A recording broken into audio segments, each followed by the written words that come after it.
What's up guys? Welcome sa panibagong araw ng buhay ko! At syempre, day off ko na naman ngayon. At pagkagising ko nga ay dumiretso na ako dito sa kusina para ako'y makapagsaing. Alam niyo ba guys na sobra akong nalungkot pero may kasama namang ligaya. Kasi tingnan niyo lang naman ang aking buhok ay pinutol ng aking kapatid at hindi ko nagustuhan. At syempre wala akong magawa kasi ako naman ang nag-utos sa kanya. At pagkatapos ko nga magsaing ay kinuha ko na ho itong shrimp. Ay sana all. Alam niyo ba guys na palagi kaming nag-uulam nito? Syempre sino ba naman ang aayaw kapag palagi kaming binibigyan ng aking biyenan? Pagkatapos nga nun ay nilinisan ko na ang bawat isa ng mga shrimp. Alam niyo ba guys na ngayong matanda na ako, saka pa lang ako nakakain nito. Naalala ko nga ho noon na kapag kami ay kumakain, ay naga-imagine ba? Yun kasing aming kapitbahay ay meron naman ho silang TV. At syempre minsan nanonood din kami doon. Hindi naman talaga maiiwasan na mapanood namin ang advertisement ng Jollibee. Kaya syempre kapag kumakain kami, ini-imagine na lang namin na kami din ay kumakain ng Jollibee. Tama. At syempre nahihirapan nga kaming makabili ng shrimp, yun pa kayang Jollibee. At pagkatapos ko nga hong kinuha yung parang may itim-itim na bituka, hinugasan ko na ulit. Allergy nga pala silang lahat, kaya ako lang ang kakain nito. Nangangati din naman ako nito minsan, kaya lang hindi ko na pinapansin, basta lang meron akong masarap na ulam. At pagkatapos ko nga nung hinugasan ay naghiwa-hiwa na ako diyan ng luya, ng bawang at saka ng sibuyas. Pati ng singkamas ay ala hindi. Naalala ko pala nung ako'y nagmumukbang, halos 1 kilo na uubos ko ang shrimp. Sobrang busy ko na at sobrang taba ko na din kaya tinigilan ko na ang pagmumukbang. At syempre nga ho, na-realize ko na kung hindi para sa'yo ang isang bagay, eh hindi talaga para sa'yo. Kapag pinagsisiksik mo yung sarili mo sa mga bagay na gusto mo, pero hindi talaga para sa'yo, masasaktan ka lang. Tama? Kaya para sa akin, dapat makontento na lang kung anong buhay na meron ka.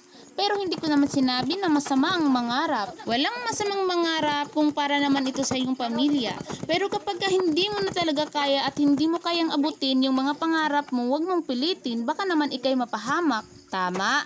At syempre, wag mong kalimutan na manalangin sa Panginoong Diyos para ikay tulungan. At pagkatapos nga nun ay sobra akong nagdaldal, na nga, magluluto na ako diyan. At dahil allergy yung aking kapatid, kaya pinagluto ko siya ng corned beef. Para naman hindi magasgas ang kanyang balat kapag nangangati siya kung siya kakain ng shrimp. Para naman hindi ma-discourage ang kanyang crush. Ay, napakakiat. Tama. At syempre, hindi yan pwede kasi patay siya ni Larry.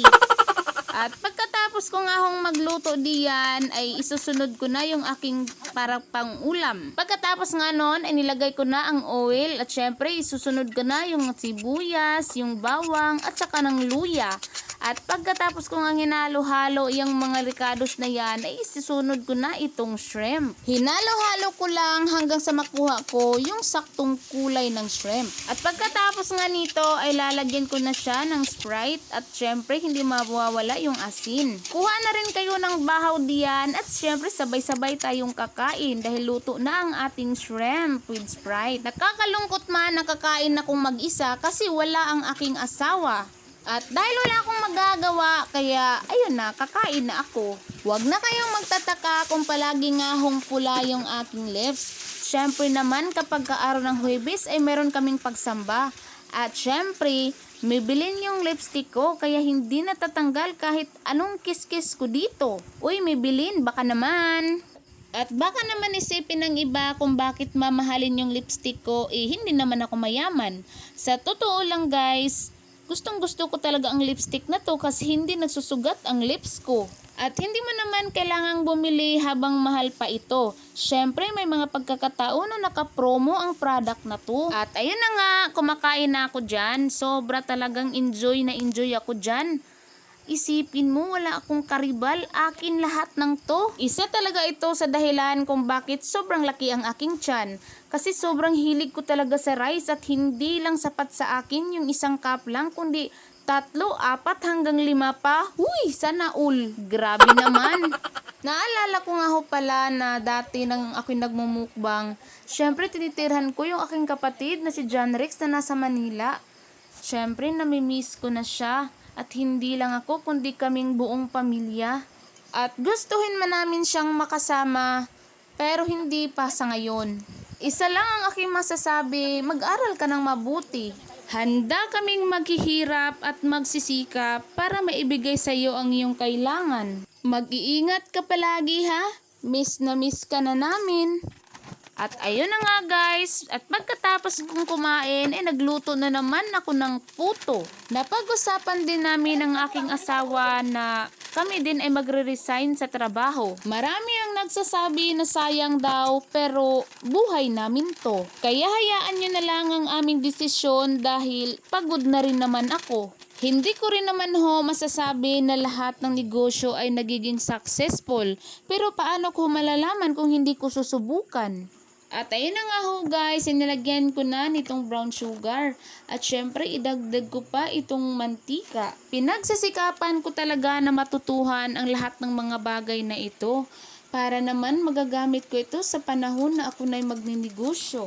At pagkatapos noon ay hinalo-halo ko lang para magsama-sama sila sa bawat isa. Uy, tama. At pagkatapos noon ay nilagay ko na dito sa lagayan para makapagluto na ako. At hanggang dito na lang muna ang aking video. Mamimili pa rin ako ng mabibigyan ng 50 pesos GCash kapag ka manonood ka lang at magko-comment sa video kong ito. Sa susunod na linggo na naman ha! Guys, 81 pesos lang yung gastos ko dito, guys. Let's eat. Wait.